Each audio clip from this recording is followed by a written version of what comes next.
अजित पवारांना कोण ओळखत नाही, पण तेच अजित पवार वादात अडकले अंजना कृष्णा यांच्यामुळे.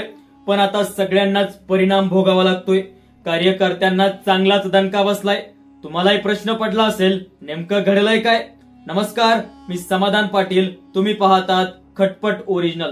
महाराष्ट्राच्या राजकारणात आणि पोलीस प्रशासनात सध्या एक खतरनाक वाद पेटलाय. करमाळा तालुक्यातील कुर्डे येथे सुरू असलेल्या बेकायदेशीर मुरुम उपशावर कारवाई करण्यासाठी महसूल अधिकारी आणि पोलीस प्रशासन गेलेले होते. राष्ट्रवादी काँग्रेसच्या कार्यकर्त्यांनी अडथळा आणला आणि यावेळेस कार्यकर्त्यांनी थेट राज्याचे उपमुख्यमंत्री अजित पवारांनाच फोन लावला आणि तो मोबाईल महिला IPS अधिकारी अंजना कृष्णा यांच्या हातात दिला.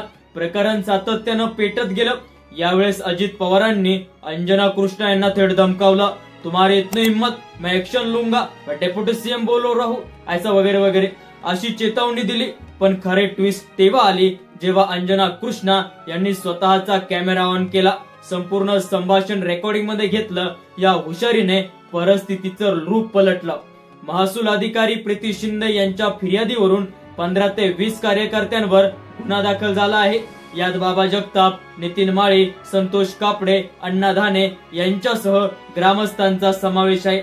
अजित पवारांनी प्रशासनाची बाजू घेण्याऐवजी उलट एका महिला IPS अधिकाऱ्याला खडे बोल सुनावले. हा मुद्दा आता राज्यभर चर्चेत आलेला आहे. अंजना कृष्णा या कर्तव्यदक्ष प्रामाणिक अधिकारी म्हणून ओळखल्या जातात. सामाजिक कार्यकर्त्या अंजली दामनिया यांनी तर अजित पवारांवर FIR दाखल करा असं देखील म्हटलेलं आहे. मात्र आज प्रश्न असा आहे, बेकायदेशीर कारवाई रोखण्यासाठी पोलीस अधिकारी मैदानात उतरले तर त्यांना आधी उपमुख्यमंत्र्यांशी बोलावं लागणार का? प्रशासनावर राजकीय दबाव किती आहे हे आपल्याला यावरून समजते. या सगळ्यात एक गोष्ट मात्र नक्की झाली आहे, कायद्याचं रक्षण करणाऱ्या IPS अंजना कृष्णा यांना समाजाकडून एक सल्यूट नक्की मिळायला हवा. मित्रांनो, खरंच तुम्हाला काय वाटतंय? अजित पवारांनी तो व्हिडिओ कॉल करून धमकावलं का? कमेंट मध्ये तुमच्या प्रतिक्रिया द्या. व्हिडिओ जर आवडला तर लाईक करा, चॅनलला सबस्क्राईब करा. अशाच महत्त्वाच्या माहितीसाठी धन्यवाद. जय महाराष्ट्र.